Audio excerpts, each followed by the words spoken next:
আপনাদের সামনে নামাজের গুরুত্ব এবং ফজিলত সম্পর্কে আলোচনা করার চেষ্টা করব ইনশাআল্লাহ।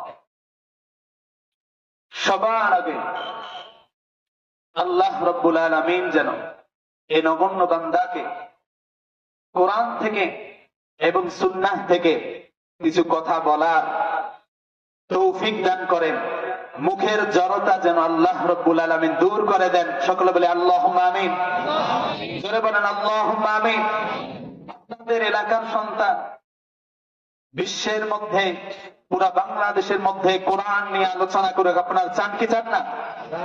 তাহলে আমার জন্য একটু দোয়া করতে হবে।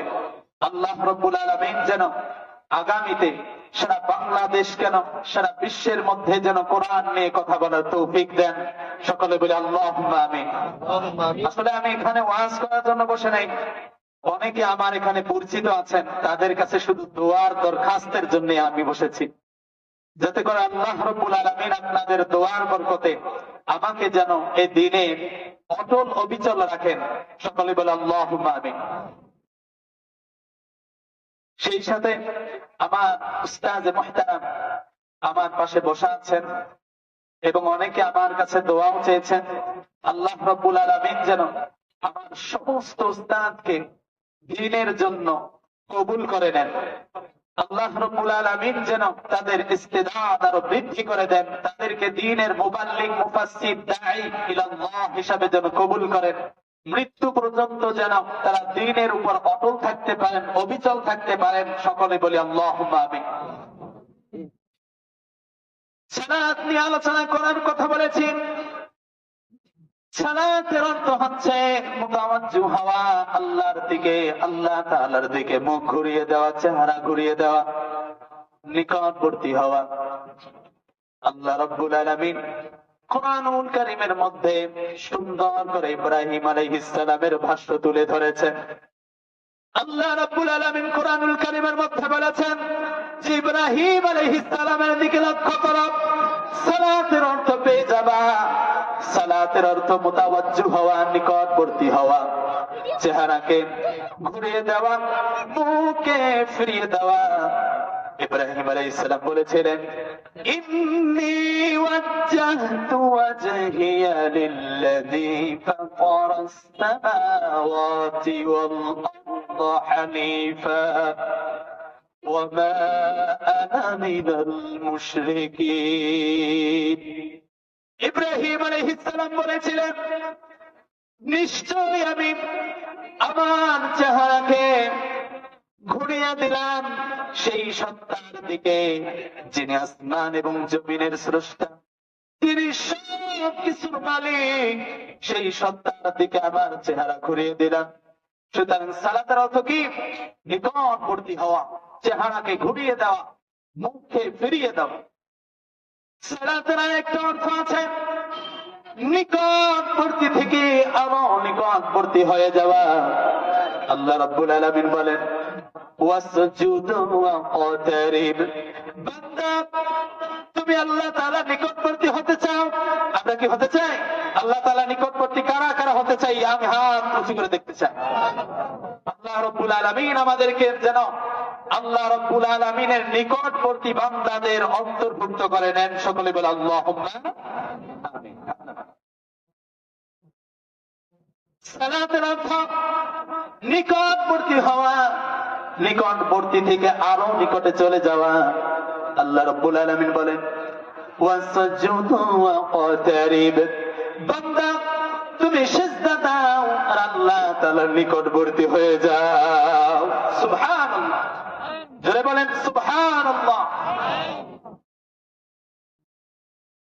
সাহাবীরা হুজুর সাল্লাল্লাহু আলাইহি ওয়াসাল্লামকে জিজ্ঞাসা করলেন ইয়া রাসূলুল্লাহ, ইয়া হাবিবাল্লাহ, বান্দা কখন আল্লাহ তাআলার নিকটবর্তী হয়ে যায়? এই জিজ্ঞাসা করার পরে, এই প্রশ্ন শোনার পরে আল্লাহর হাবিব জবাবে বলেন ও আমার সাহাবীরা রে, যখন বান্দা সিজদায় চলে যায় তখন বান্দা এবং আল্লাহ তাআলার মাঝে কোন পর্দা থাকে না, হিজাব থাকে না। তখন বান্দা আল্লাহ তাআলার নিকটে চলে যায় আল্লাহ তাআলার কাছে ওই সময় বান্দা যা চায় সব কিছু দিয়ে দেয় কে? জোরে বলেন কে? আল্লাহ রাব্বুল আলামিন। এই নামাজ ফরজ হওয়ার কারণ হচ্ছে মানুষ আল্লাহ তাআলার বান্দা হিসেবে সৃষ্টি হয়েছে। একমুখী হয়ে ইবাদত বন্দেগী করা এটা মানুষের স্বাভাবিক প্রকৃতি। রব্বুল আলামিন মানুষের এই স্বাভাবিক প্রকৃতির দাবি বোঝানোর জন্য আল্লাহ রব্বুল আলামিন নামাজের ব্যবস্থা করেছেন। কিসের ব্যবস্থা করেছেন? নামাজের ব্যবস্থা করেছেন। মানুষ কারো কারো মানুষের স্বভাব হচ্ছে, মানুষের নেচার হচ্ছে, মানুষের ফিতরাত হচ্ছে কারো না কারো কাছে মাথা নত করা, কারো না কারো কাছে হাত জোর করা, কাউকে সার্বভৌমত্বের মালিক মেনে নেওয়া। কিন্তু কারো কাছে মাথা নত করতে হলে, কারো কাছে হাত জোর করতে হলে, কাউকে সার্বভৌমত্বের মালিক মানতে হলে আল্লাহ তাআলা ছাড়া আর কেউ আছে নাকি? জোরে বলেন, আল্লাহ তাআলা ছাড়া আর কেউ আছে? নাই। এই জন্য মানুষ যেন আল্লাহ রাব্বুল আলামিনের কাছে মাথা নত করতে পারে, তার গোলামি করতে পারে, তার দাসত্ব করতে পারে, সার্বভৌমত্বের মালিক হিসাবে মেনে নিতে পারে। এজন্য আল্লাহ রাব্বুল আলামিনের এই দাওয়াতটা ফিতরাত অনুযায়ী দেওয়া হয়েছে।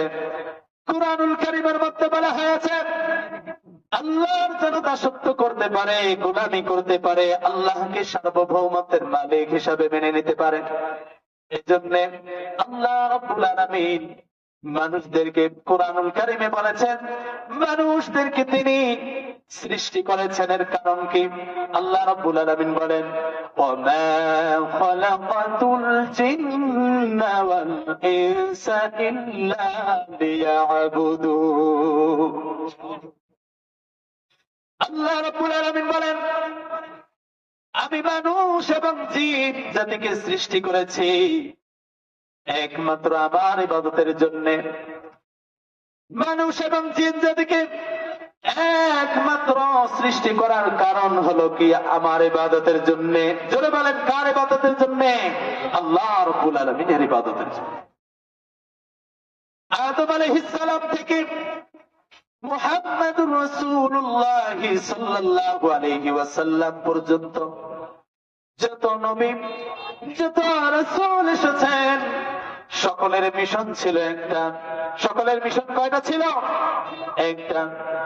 সকলে এই বলে দাওয়াত দিয়েছেন। সকলের মিশন কি ছিল? যে তোমরা আল্লাহর গোলামি করো, তোমরা আল্লাহর দাসত্ব করো। আল্লাহ রাব্বুল আলামিন সুন্দর করে কুরআনুল কারীমের মধ্যে উল্লেখ করে বলেছেন وَلَقَدْ بَعَثْنَا فِي كُلِّ أُمَّةٍ رَسُولًا أَنِ اعْبُدُوا اللَّهَ وَاجْتَنِبُوا الطَّاغُوتَ। আল্লাহ রাব্বুল আলামিন বলেন প্রত্যেক জাতির জন্য, প্রত্যেক সম্প্রদায়ের জন্য, প্রত্যেক কওমের জন্য আমি একজন রাসূল প্রেরণ করেছি। তারা সকলে তাদের সম্প্রদায়কে, তাদের জাতিকে, তাদের কওমকে এই কথা বলে দাওয়াত দিয়েছেন যে আল্লাহ ছাড়া কোন আইনদাতা নাই, বিধানদাতা নাই, কোন ইলাহ নাই, কোন হুকুমদাতা নাই। সে আল্লাহ রাব্বুল আলামিনের ইবাদত করো, সে আল্লাহ রাব্বুল আলামিনের দাসত্ব করো, সে আল্লাহ রাব্বুল আলামিনের গোলামি করো। কোন নবী এমন নাই যে নবী দুনিয়াতে এসেছেন, আসার পরে এই কথা বলেছেন যে তোমরা আবার গোলামি করো, তোমরা আবার দাসত্ব করো। এমন কোন প্রমাণ আছে? কোন নবী এসে বলেছেন আবার ইবাদত করো? জোরে বলেন, কোন নবী বলেছেন যে তোমরা আবার গোলামি করো? কোন নবী বলেন নাই।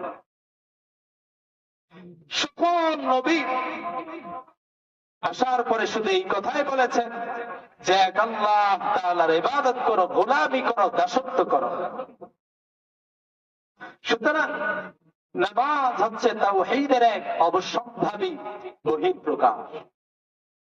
তাই তাওহীদের জন্য, তাওহীদবাদী যারা আছে তাদের জন্য তা আদায় করতেই হবে। তা আদায় করা ছাড়া দিন পূর্ণ হবে না। সুতরাং আকীদা বিশ্বাসের দিক থেকে নামাজ হচ্ছে ইসলাম পুরা দ্বীনের মূল উৎস, আর আমলের দিক থেকে নামাজ হচ্ছে পুরা দ্বীনের মূল ভিত্তি।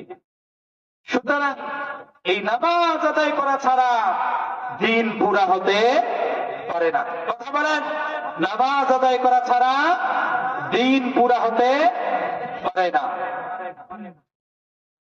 মুমিনের নামাজ শুধু মুমিনের উত্তম আমলই নয়, বরং মুমিনের ঈমানের একটি পূর্ণাঙ্গ অংশ, মূল ভিত্তি। শুধু নামাজ, এই জন্য নামাজ একাগ্র চিত্তে আল্লাহ তাআলার দিকে রুজু হয়ে যাওয়ার নাম। আল্লাহ রাব্বুল আলামিন সুন্দর করে বলেন, মুনিবিনা ইলাইহি ওয়াত্তাকুহু ওয়া আকিমুস সালাতা ওয়া লা তাকুনু মিনাল মুশরিকিন। রব্বুল আলামিন বলেন, আল্লাহ তাআলাকে ভয় করে তোমরা অপকর্ম থেকে বিরত থাকো, বেঁচে থাকো। নামাজ কায়েম করো, নামাজ কায়েম করো, আর শিরিক মুশরিকদের অন্তর্ভুক্ত হয়ে যেও না। নামাজ কায়েম করো, মুশরিকদের অন্তর্ভুক্ত হয়ে যেও না। সুতরাং ঈমান আনার পরে মুমিনের সবচেয়ে গুরুত্বপূর্ণ বিষয় কোনটা? সকলে বলেন, ঈমান আনার পরে মুমিনের সবচেয়ে গুরুত্বপূর্ণ বিষয় কোনটি? নামাজ। কোন ব্যক্তি যদি ফজরের পূর্বে ইসলাম গ্রহণ করে, তার সর্বপ্রথম গুরুত্বপূর্ণ কাজ বা বিষয় হচ্ছে নামাজ আদায় করা। যদি কোনো ব্যক্তি জোহরের পূর্বে ইসলাম গ্রহণ করে, ঈমান আনে, তার সর্বপ্রথম কাজ কি? জোহরের নামাজ আদায় করা। এইভাবে আসরের পূর্বে যদি ইসলাম গ্রহণ করে, তার সর্বপ্রথম কাজ হচ্ছে আসরের নামাজ আদায় করা। এভাবে যদি মাগরিবের নামাজের পূর্বে যদি ইসলাম গ্রহণ করে, ওই ব্যক্তির সর্বপ্রথম কাজ কি? কথা বলেন, বাড়িতে যা বলবেন নাকি? সর্বপ্রথম কাজ হচ্ছে নামাজ আদায় করা। এর মানে বোঝা গেল যে নামাজ আদায় করার আগে ঈমান আনতে হবে। ঈমান আনা পূর্ব শর্ত। আল্লাহর হাবিব হাদিসের মধ্যে বলেছেন, ইবনে উমর রাদিয়াল্লাহু তাআলা আনহু থেকে হাদিস বর্ণনা, যে বুনিয়াল ইসলাম আলা খামসিন, ইসলামের ভিত্তি হলো 5টি। 1 নাম্বার শাহাদাতি আল্লা ইলাহা ইল্লাল্লাহু মুহাম্মাদান আবদুহু ওয়া রাসূলুহু। 1 নাম্বার ভিত্তি হলো ইসলামের, 1 নাম্বার খুঁটি হলো ঈমান আনা। এ কথার সাক্ষ্য দেওয়া যে আল্লাহ ছাড়া কোনো মাবুদ নাই, মুহাম্মদ মুস্তাফা সাল্লাল্লাহু আলাইহি ওয়াসাল্লাম আল্লাহ তাআলার রাসূল। 2 নাম্বার ভিত্তি কি? আল্লাহর হাবিব বলেন, ওয়া ইকামিস সালাহ, নামাজ কায়েম করা। 2 নাম্বার কাজ কি? নামাজ কায়েম করা।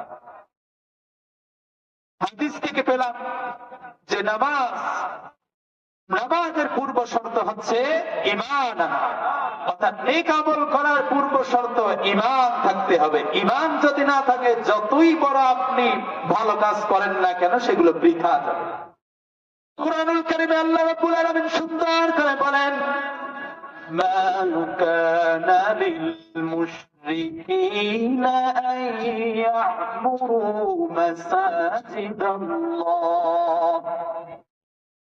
مساجد الله شاهدين على أنفسهم بالكفر أولئك حبطت أعمالهم وفي النار هم خالدون রব্বুল আলামিন বলেন মুশরিকদের অধিকার নাই যে তারা মসজিদ নির্মাণ করবে। যারা এই কথার সাক্ষী দেয়, যারা তাদের নিজেদের ব্যাপারে সাক্ষী দেয়, যারা তাদের নিজেদের কুফরির ব্যাপারে সাক্ষী দেয় যে তারা কুফরির উপর অটল আছেন, এজন্য মুশরিকরা যতই সিজদা দেখ না কেন তাদের সিজদাগুলো কবুল হবে না। আল্লাহ রাব্বুল আলামিন বলেন উলাইকা হাবিতাত আ'মালুহুম, এই মুশরিকরা যদি ভালো কাজ করে, মসজিদ যদি নির্মাণ করে, তাদের এই আমলগুলো বৃথা যাবে, নষ্ট হয়ে যাবে, বিনষ্ট হয়ে যাবে। এই জন্য ভালো কাজ করার পূর্ব শর্ত হচ্ছে ঈমান আনা। সুতরাং আমাদের ভালো কাজের আগে ঈমান আনতে হবে। এটা কোথেকে পেয়েছি আমরা? কোরআনুল কারীমে পেয়েছি। এই নামাজটা কিভাবে পড়বেন, নামাজটা কেমন হবে, নামাজ না পড়লে কি হবে, আল্লাহ রাব্বুল আলামিন কোরআনুল কারীমের মধ্যে সুন্দর করে বলে দেন যে কিয়ামতের দিন বান্দা জাহান্নামী হবে। এর সবচেয়ে বড় দুটি কারণ হচ্ছে, রব্বুল আলামিন বলেন ইয়াতাসাআলুনা আনিল মুজরিমিন মা সালাকাকুম ফি সাকার قالوا لم نك من المصلين ولم نك نطعم المسكين। রব্বুল আলামিন বলেন কিয়ামতের দিন অপরাধীদেরকে জিজ্ঞাসা করা হবে তোমরা জাহান্নামে এলে কেন? অপরাধীরা বলবে আমাদের জাহান্নামে আসার সবচেয়ে বড় দুটি কারণ। এক নম্বর কারণ, প্রধান বক্তা যেহেতু এসেছে আমার আর কথা বলার সুযোগ নেই, এজন্য প্রধান বক্তার আহ্বান ব্যক্তির পাড়ের পক্ষ থেকে, মধুপুরের পক্ষ থেকে প্রধান বক্তার আহ্বান তাকবীর। এজন্য আমি সংক্ষিপ্ত কিছু কথা বলেছি। আমার কথাবার্তার মধ্যে যদি ভুল হয়ে থাকে সকলে আমার প্রতি ক্ষমার দৃষ্টি দিবে। এই বলে আমি আমার বক্তব্য এখানে শেষ করছি। যেহেতু আমার উস্তাদ তুল্য একজন প্রখ্যাত আলেমে দ্বীন এসেছে, আমি তো এলাকারে, যেহেতু হুজুর অনেক দূর থেকে এসেছে, এজন্য হুজুরকেই সময় দেওয়ার দরকার আছে না নাই? এজন্য আমি এখন আমার বক্তব্য এখানেই শেষ করছি। ওয়া আখিরু দাওয়ানা আনিল হামদুলিল্লাহি রাব্বিল আলামিন।